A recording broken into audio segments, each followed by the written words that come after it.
The far left would have you believe the Bush administration lied to get us into war for oil. You heard here on this program tonight that we went into this effort to control the oil, which is not true. And we did it, not for oil, you know, we did it out of trying to give these people a chance.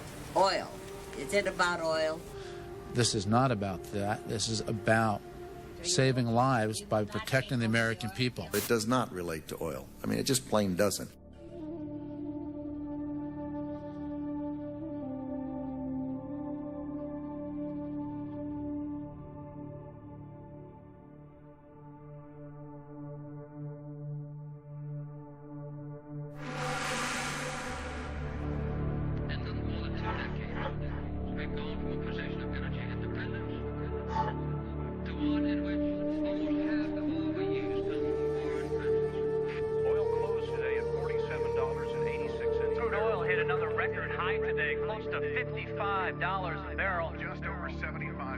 The law of supply and demand being what it is, that is what is driving up tight supplies, control of the world's great oil reserve fell into the hands of that one man that already led to rolling blackouts. The far left would have you believe the Bush administration lied to get us into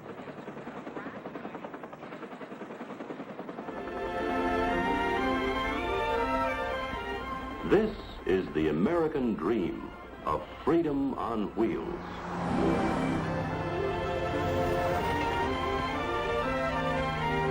For the United States, oil was once a source of power.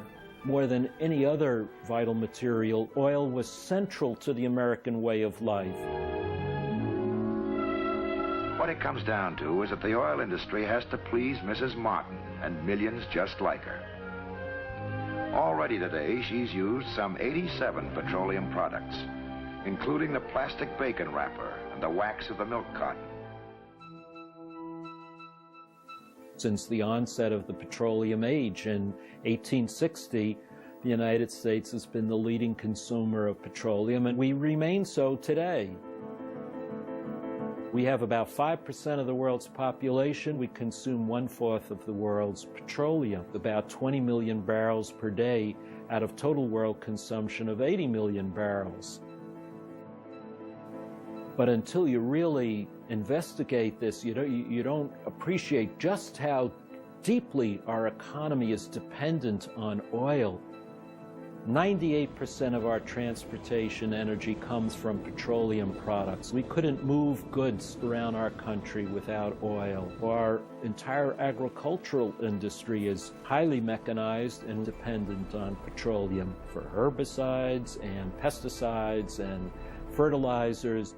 And then if you think of the million products that are made from petrochemicals, all the plastics and pharmaceuticals and cosmetics and paints and lubricants, all of these industries rest on an abundant supply of petroleum. And that's why when petroleum becomes scarce or the price of petroleum rises, the entire economy is affected.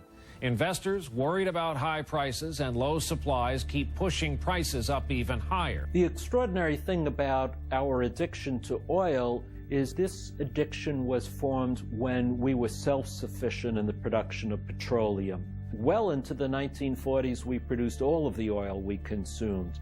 Even in the 1950s and 1960s, we produced 80 or 90% of our oil consumption. It's only been in the past decade or so that we've become significantly dependent on imported oil. We now depend on imported oil for about 2/3 of our total demand, and it's expected to increase radically over the next 25 years, but our domestic production is plummeting. And so, since we became reliant on imported oil, it has become a source of weakness for the United States.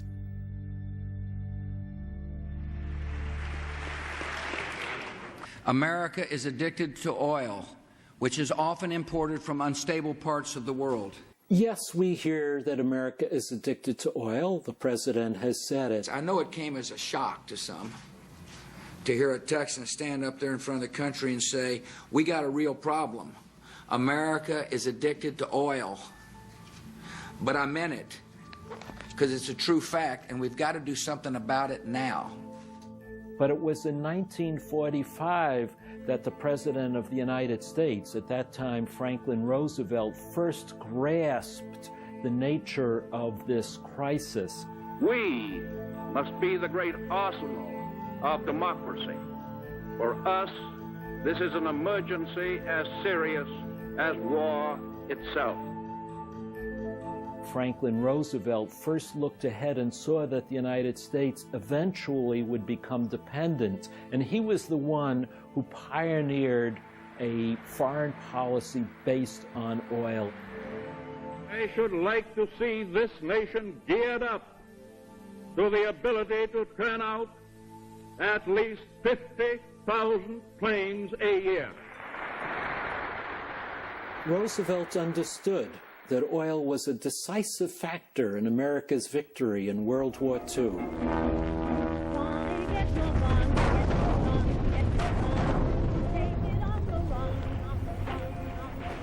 We triumphed over the Germans and Japanese, true by military prowess and the leadership of our generals, but also because the U.S. had a superior industrial capacity. We were able to produce so many thousands of tanks and planes, and we had the petroleum to fuel those weapons, whereas the Germans and Japanese did not.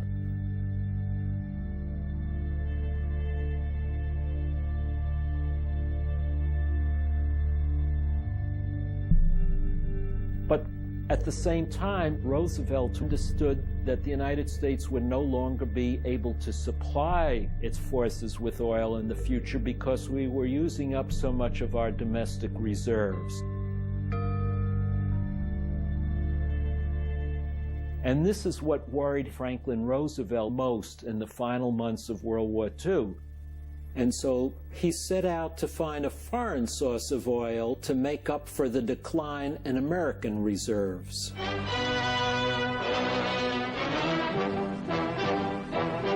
One of the most colorful visits to the presidential cruiser was that of the ruler of Saudi Arabia, King Ibn Saud. The 65-year-old monarch leaves his country for the first time to attend this. You have to picture this extraordinary moment at the end of World War II. The fateful meeting on February 14, 1945, between the President of the United States, Franklin D. Roosevelt, and the King of Saudi Arabia, Abdulaziz ibn Saud. On one hand, the leader of the free world, a passionate advocate of democracy and freedom, sitting next to an absolute monarch who was accompanied by slaves and astrologers and Bedouin bodyguards. No records were kept of this meeting, but all historians and American policymakers agree that the basis of the discussion was that henceforth the United States would provide the royal family with protection in return for an exclusive American right to develop Saudi Arabia's oil. And every American president since then has reaffirmed the U.S. alliance with Saudi Arabia. Our relations with Saudi Arabia have been long, close, and cordial. As the venerable Arabic saying has it, our house is your house. There's an Arab saying, the sands are blowing. And I submit to you, King Fahd, that if the sands of time give us any hint of the future, it is that in the days ahead, the friendship between the Saudi Arabian and American people will be a strong and vital force in the world. So even when American presidents speak about our deep commitment to the spread of democracy worldwide, and we rail against other countries, Iran or Sudan, Venezuela, for their lack of democracy, we conspicuously ignore the total lack of democracy in Saudi Arabia year after year after year. There are questions about how good a friend Saudi Arabia has really been to the U.S. Experts and U.S. officials give the Saudis low marks, charging that they continue to export the ideology of terror. Human rights groups and Saudi dissidents also complain about the pace of reforms promised by King Abdullah and say Saudi Arabia remains among the worst countries in the Middle East when it comes to religious freedom and rights of women. Saudi women still can't drive, can't vote, and can't work or get medical treatment without approval of a male relative.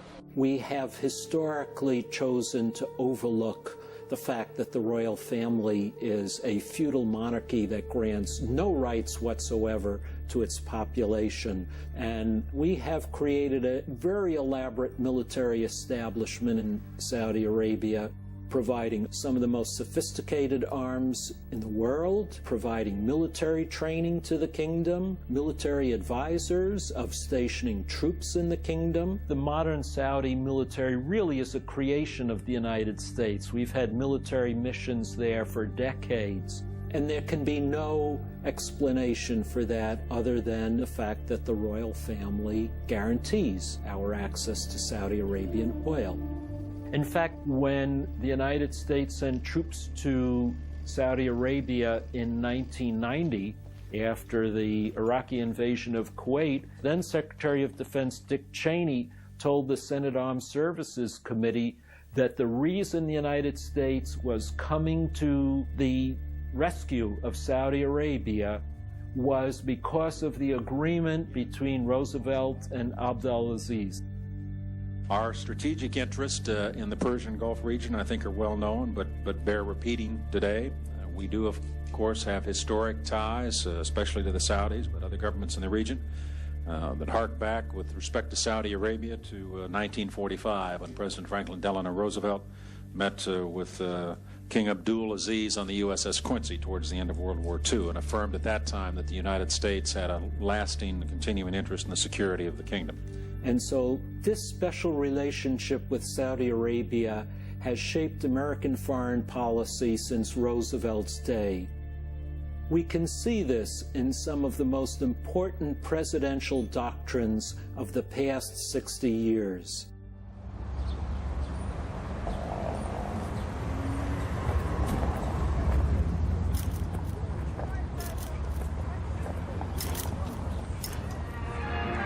Alarmed at the rapid expansion of totalitarian interests in Europe and Asia, President Truman addresses a joint session of Congress on our changing foreign policy. A grave gathering hears his forthright message. The gravity of the situation which confronts the world today necessitates my appearance before a joint session of the Congress. With the Truman Doctrine, for example, what we understand is that the Soviet Union was posing a threat to Greece and Turkey. That's the official explanation, and that something had to be done to stop this. The very existence of the Greek state is today threatened by the terrorist activities of several thousand armed men led by communists. But Truman was really worried about Soviet efforts to dominate the Persian Gulf area and to control the flow of oil from the Persian Gulf. In fact, declassified documents show that the Truman administration was so concerned about a possible Soviet takeover of the Persian Gulf that they contrived plans to plug up Saudi Arabian oil fields in case the Soviets came in and took over the area and we were forced to abandon the region. But he was fearful that the American public wasn't ready for military intervention in the area, so he decided to couch this in terms of a vast Soviet conspiracy against free peoples around the world. If we falter in our leadership, we may endanger the peace of the world, and we shall surely endanger the welfare of this nation. And that became known as the Truman Doctrine. But if you look closely at the diplomatic history, you will find that what was really on the minds of American policymakers at the time was the possibility of a threat to Saudi Arabia and the oil flow from the Middle East. And the same geopolitical concern over Soviet domination of the Persian Gulf and its oil shaped the Eisenhower Doctrine. The Middle East has abruptly reached a new and critical stage in its long and important history. If the nations of that area should lose their independence, If they were dominated by alien forces hostile to freedom, that would be both a tragedy for the area and for many other free nations whose economic life would be subject to near strangulation. The oil flow from the Persian Gulf is so essential to American security and well-being that we'll do anything necessary to protect it. If power-hungry communists should either falsely or correctly estimate that the Middle East is inadequately defended, they might be tempted to use open measures of armed attack. If so, that would start a chain of circumstances which would almost surely involve the United States in great military action. These sorts of brazen announcements that the United States would use force to protect its interests continued right through to the Vietnam War.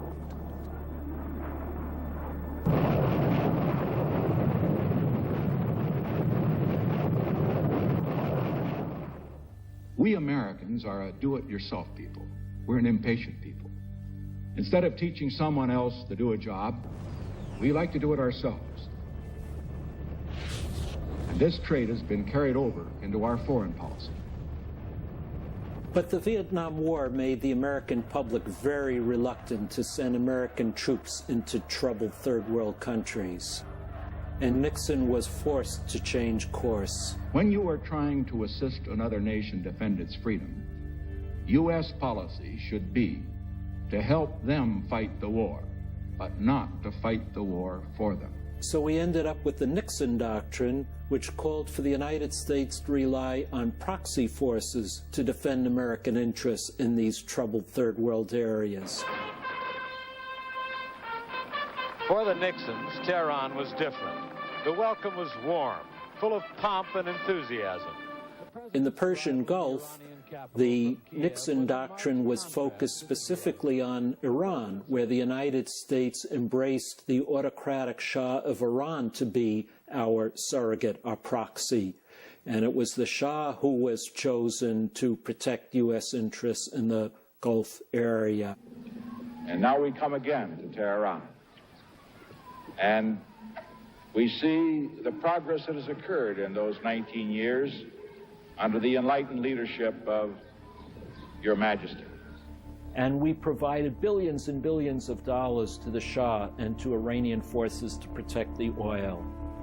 And this surrogate strategy worked fine until the Shah of Iran was overthrown in 1979. Suddenly, Iran is no longer one of this country's strongest and most dependable allies in the strategic Persian Gulf area. The autocratic Shah was replaced by the Ayatollah Khomeini, who adopted an anti-American stance. This produced tremendous panic in Washington because there were no proxies left to defend the oil. Mr. President, the Persian Gulf is one of the great mineral treasures of the whole world. Most of Japan's oil and an awful lot of Europe's oil passes through there. The Shah really was the policeman of the Gulf and kept the oil flowing. Now, the new civilian government says it's not going to be the policeman of the Gulf anymore.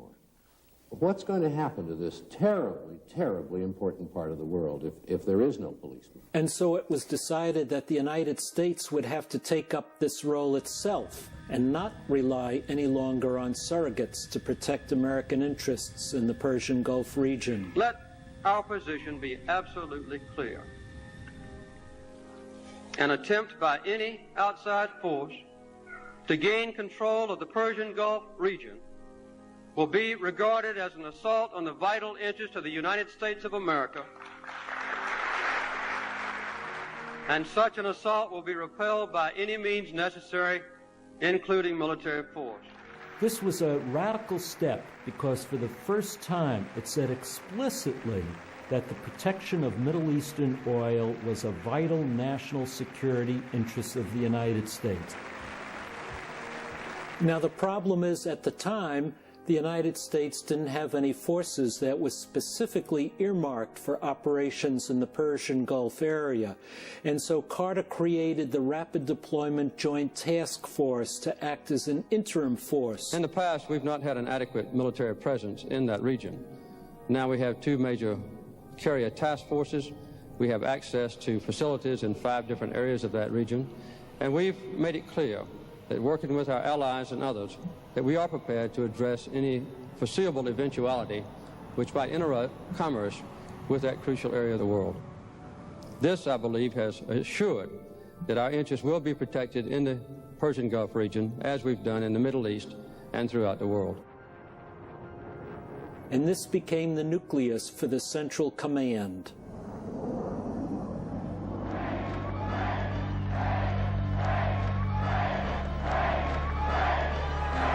I am not frightened by what lies ahead, and I don't believe the American people are frightened by what lies ahead. President Carter lost the election in 1980, and Ronald Reagan stepped in. And despite all of his criticism of Carter, Reagan took the initiatives of the Carter Doctrine and beefed them up even further. Deterrence means simply this: making sure any adversary who thinks about attacking the United States or our allies or our vital interests concludes that the risks to him outweigh any potential gains. Once he understands that, he won't attack.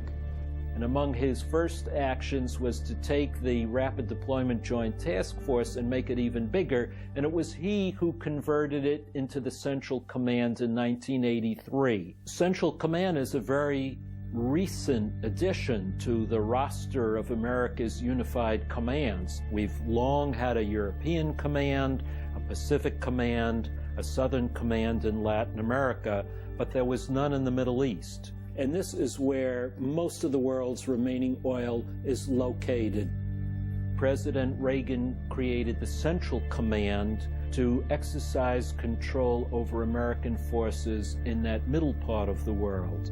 As long as Saudi Arabia and the OPEC nations there in the east, and Saudi Arabia is the most important, provide the bulk of the energy that is needed to turn the wheels of industry in the Western world, there's no way that we could stand by and see that taken over by anyone that would shut off that oil. The original function of the Central Command, very clearly elaborated by the Reagan administration, was primarily to protect the flow of oil from the Persian Gulf to the United States and markets around the world. That's always been its primary focus. This is the period of the Iran-Iraq War, which broke out in 1980 and intensified in 1986-1987, when the Iranians started attacking Kuwaiti oil tankers in the Persian Gulf.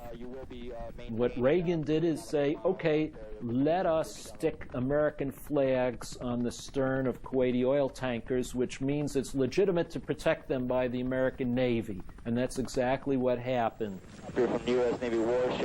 After months of policy confusion and political debate, the U.S. Navy is poised today just outside the Persian Gulf to escort the first 2 Kuwaiti tankers past Iranian guns. 5 warships to be used in the first leg have a mix of almost every weapon in the Navy's arsenal.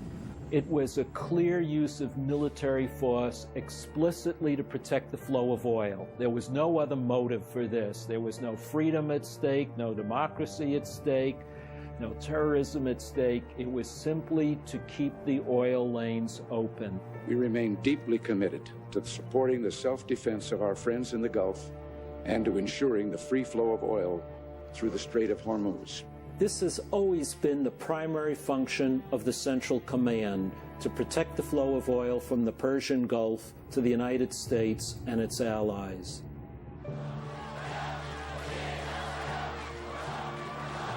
We have some drama unfolding in the Middle East to report to you tonight. Diplomats in Kuwait are now saying that Iraqi troops have crossed the border into Kuwait. And when Iraqi forces invaded Kuwait, the first President Bush gave the Carter Doctrine its most extreme, most substantial implementation. It is about our own national security interests and ensuring the peace and stability of the entire world. When President Bush met with his advisors at Camp David on August 3rd and 4th, the fear was that Saddam Hussein was within striking range of Saudi Arabia's oil fields, and this created a panic situation in Washington. This will not stand. This will not stand, this aggression against Kuwait. And President Bush concluded at that moment that we had to act militarily. We have sent forces to defend Saudi Arabia. The integrity of Saudi Arabia, its freedom, are very, very important to the United States. What's so interesting here is how clear it was in August and September 1990 that oil was the trigger for U.S. intervention in the first Persian Gulf War. Our jobs, our way of life, our own freedom, and the freedom of friendly countries around the world would all suffer if control of the world's great oil reserves fell into the hands of that one man, Saddam Hussein. But this aroused protests around the country, and polling data showed that the public was firmly opposed to a war in the Middle East for oil.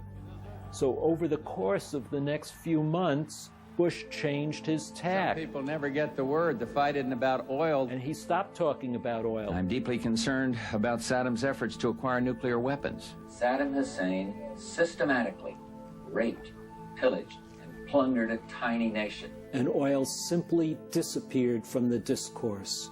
And that's what we're dealing with. We're dealing with Hitler revisited, a totalitarianism and a brutality that is naked and unprecedented. And increasingly elaborate reasons were given for going to war. We had kids in incubators, and they were thrown out of the incubators so that Kuwait could be systematically dismantled. And only then did Congress vote in support of that first war, Operation Desert Storm. You want the Gulf? What's going on in the Gulf? Any new developments, Mr. President? No, I had a long talk with King Fahd just now. While all this rhetoric was being played out on the surface, behind the scenes, the logistics of the war were being planned. Bush made the decision to send American troops to Saudi Arabia to defend the kingdom, but King Fahd was deeply worried about the presence of so many American troops on Saudi soil. This, after all, is the Islamic Holy Land, and there's a great deal of discomfort with the presence of so many infidels, as they're called, non-believers, in the Islamic Holy Land. So Bush sent his Secretary of Defense, Dick Cheney, to Saudi Arabia to persuade Fahd to allow the American troops in, because that was the only practical means of driving the Iraqis out of Kuwait, and Bush understood that. Cheney brought with him satellite photos, which have never been made public, allegedly showing that Iraqi forces were on the border of Kuwait and Saudi Arabia poised for attack, in order to persuade Fahd that he was in danger and that American troops had to be sent immediately. But Fahd had another offer of support from an unusual source. The volunteers who went from Saudi Arabia to Afghanistan in the 1980s to fight the Soviet Union with American support. Their leader was a man named Osama bin Laden, a Saudi citizen with close ties to the royal family, who had been working with the CIA in Afghanistan to drive out the Soviet Union. And he was trying to persuade the royal family to allow his forces to defend the kingdom against Saddam Hussein and not rely on the Americans. And so it took Cheney a great deal of persuading to get Fahd to agree to allow the American troops in. I made to the king at the direction of the president, and meeting with him in Jeddah on August 6th included specifically that we were prepared to deploy significant force to the kingdom, sufficient force to deter further aggression. Secondly, that we would stay as long as we are needed. And third, that we will leave when we are no longer needed or when we are asked to leave. And those, I think, were important considerations in the king's mind. And it was this last condition, that American troops leave as soon as the fighting in Kuwait was over, that convinced King Fahd to accept the American offer and to reject the offer from Osama bin Laden. But when President Bush announced the victory in Kuwait at the end of February 1991, the decision had been made already not to invade Iraq, but to contain it from outside. None of us want to move forces into Baghdad or frankly, we don't want to have any more fighting.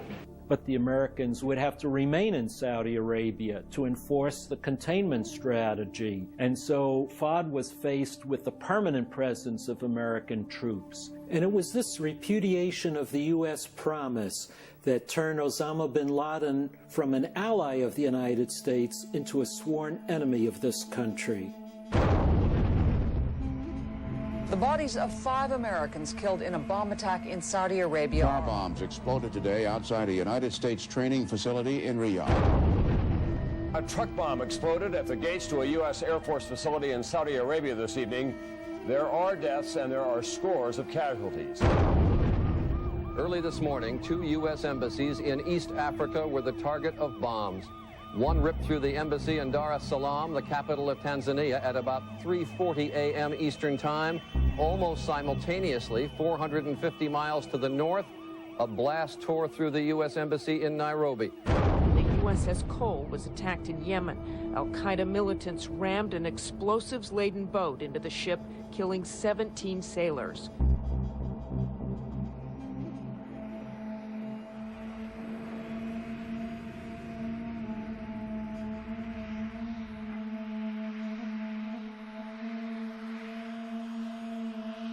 Today, we've had a national tragedy. 2 airplanes have crashed into the World Trade Center in an apparent terrorist attack on our country. Obviously, 9/11 had many causes and many roots.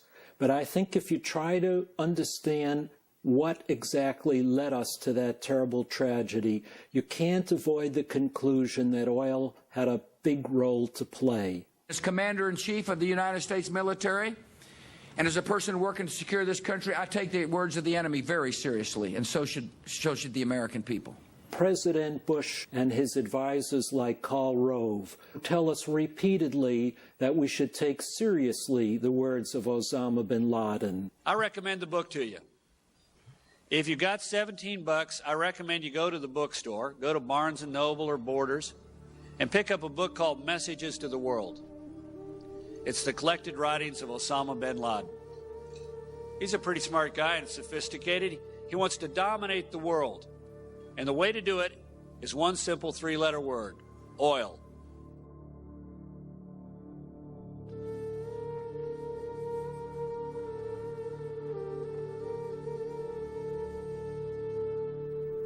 If you read Osama bin Laden's words, his fatwas, you cannot escape seeing oil as lying at the root of Osama bin Laden's war against the United States.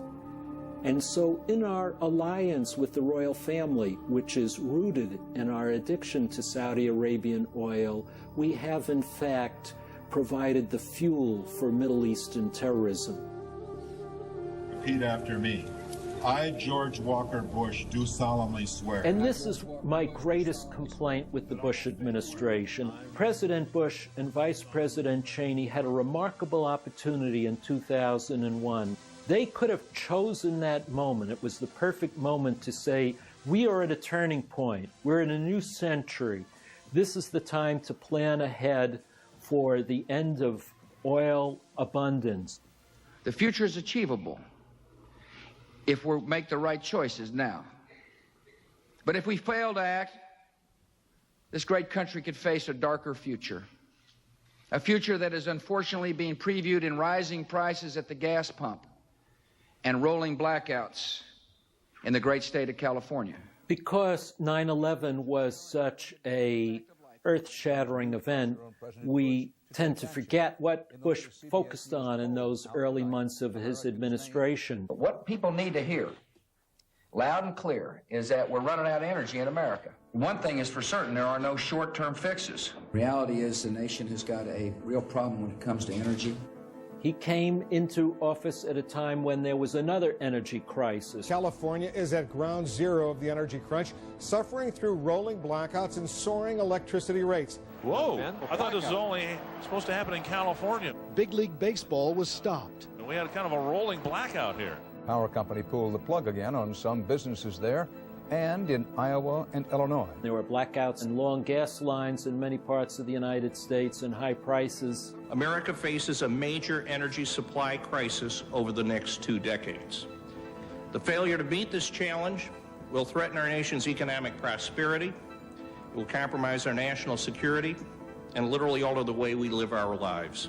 And so, immediately, in one of his first acts, President Bush created the National Energy Policy Development Group, the NEPDG. President Bush made a big new push today for his energy agenda, with Vice President Cheney as his point man. They began work almost immediately after taking office, issuing their final report, the National Energy Policy, on May 17, 2001. I am really pleased with the work the Vice President and his folks did. This is a very optimistic look at America. This is the major energy blueprint that continues to govern American energy policy today. So you would think that the administration would want to let the American public know who met with them when they framed it and what went on in those meetings. Vice President Dick Cheney and congressional investigators may be on track for a head-on collision in court. Tomorrow is the deadline for deciding whether to take legal action to try to force Cheney to grant access to records of Cheney's Energy Task Force. Dick Cheney has refused to make public the minutes of those meetings. All we know is who he met with, the top executives of America's leading energy companies, led by Chevron, ExxonMobil, and what was then the Enron Corporation before it went bankrupt. We also know that he refused to meet with any environmentalists. We're going to make decisions based upon sound science, not some environmental fad. Now, among the recommendations of the report, as is well known, is that the United States should allow drilling in Alaska at the Arctic National Wildlife Refuge, or ANWR. And this has produced a great deal of controversy in this country. Our plan confronts our increasing dependency on foreign sources of energy by calling for, and yes, it's true, I admit it, calling for increased domestic production of energy. If you listen to the administration's rhetoric, you get the impression that there's enough oil in Alaska to supply all of America's needs. ANWR could yield more than 1 million barrels a day, nearly as much as we import from Saudi Arabia and Venezuela. If President Clinton had signed drilling in ANWR back in the 90s, we would be enjoying 1 million barrels a day more today. If it costs a lot to fill up the tanks and they don't like that, well, demand that the supply increase, demand that oil be drilled offshore in ANWR and so on. And they aren't. Otherwise, shut up. But the report makes clear that there's not nearly enough oil in the United States to satisfy our ever-growing needs. And therefore, it's very clear from reading through it that we have to rely increasingly on the Middle East and other foreign areas to satisfy rising U.S. requirements.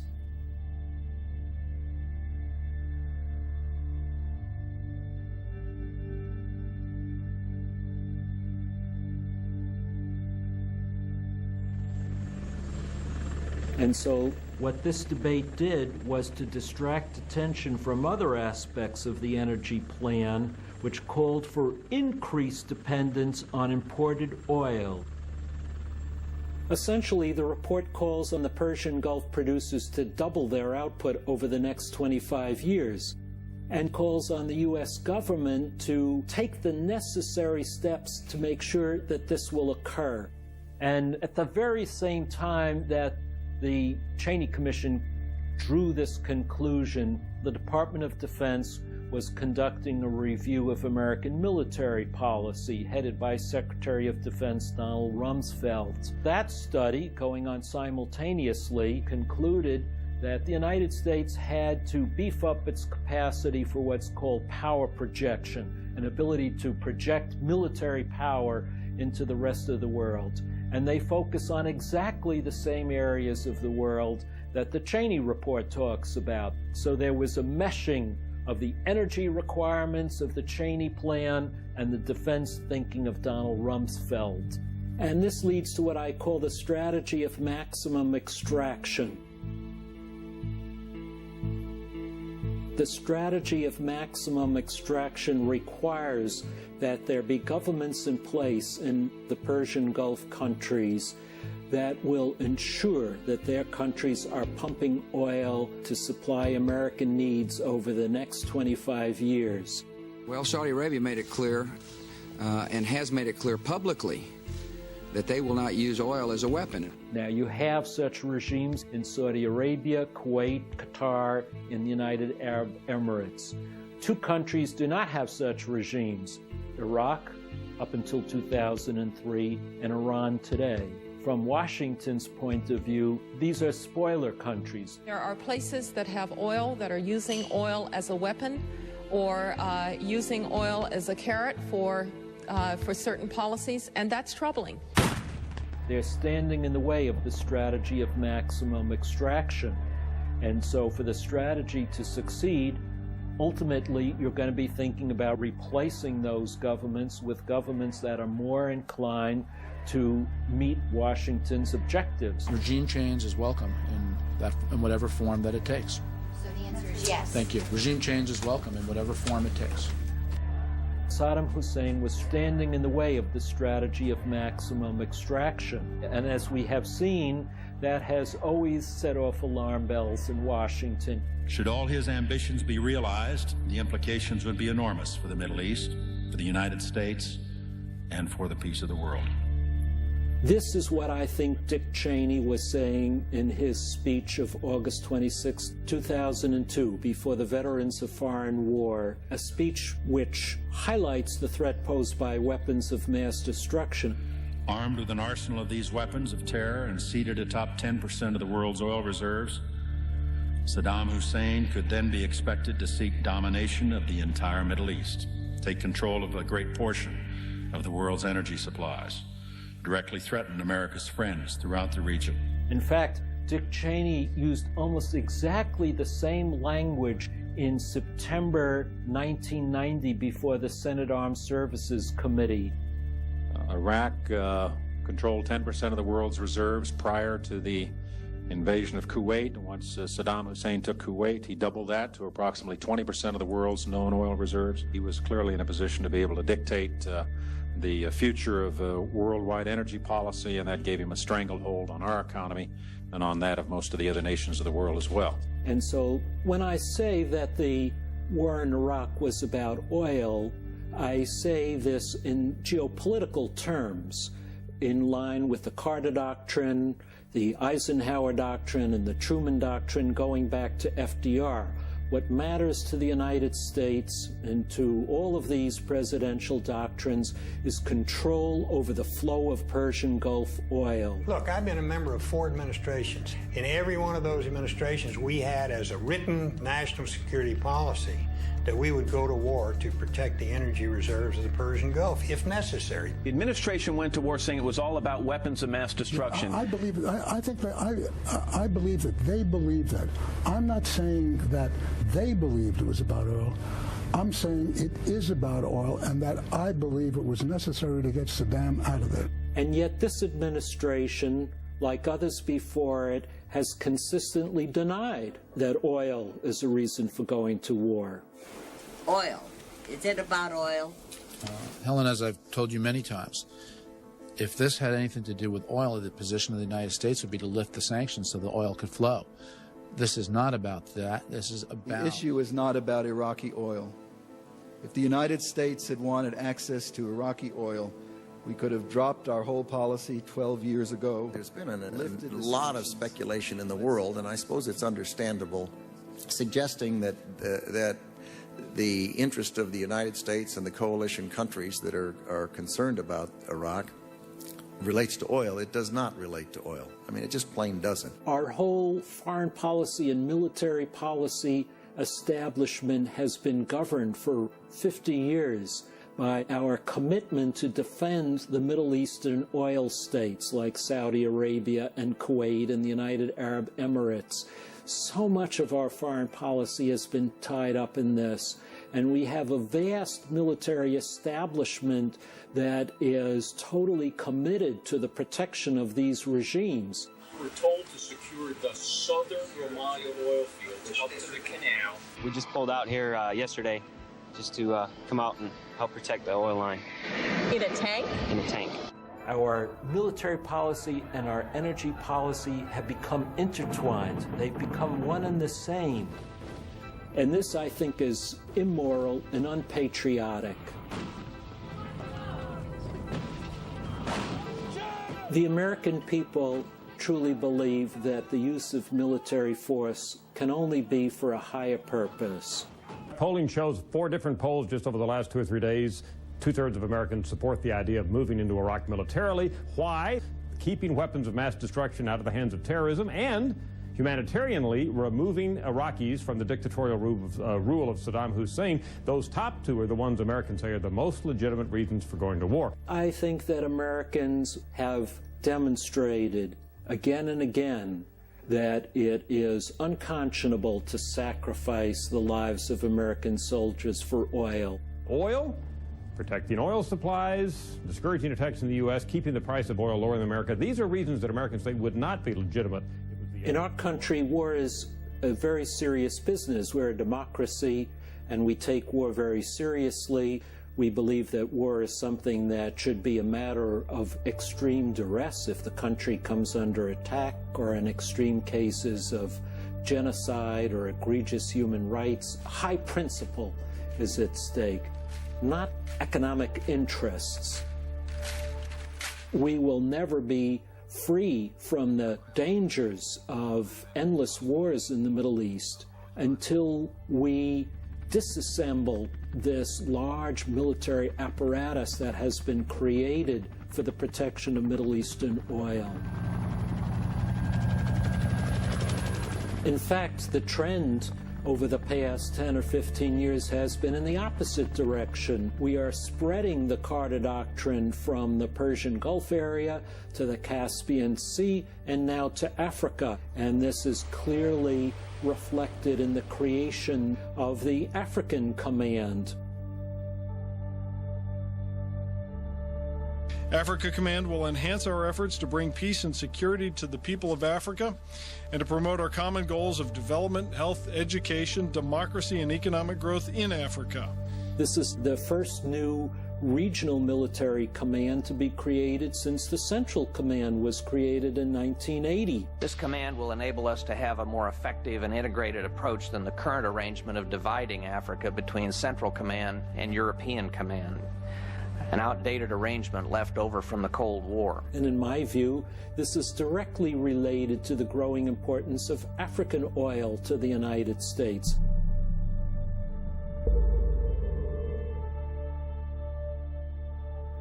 And I fear in the future this could lead to the same kind of dangers that we face now in the Persian Gulf and Africa. And what makes this so much more dangerous is that we're not the only great power that is militarizing our foreign energy policy. China is following along the same path as we are. China's economy is growing so fast it builds a city the size of Philadelphia every month. Oil is the rocket fuel for all this growth, and China made it clear today it will outspend the competition to secure it. Like us, they are supplying arms and military equipment and training to regimes that they rely on for oil. China's increasing wealth is also buying high-tech missiles and jet fighters capable of going one-on-one with the best America can deploy. This new China, some warn, is a whole new threat. Russia has also become a player in all of this.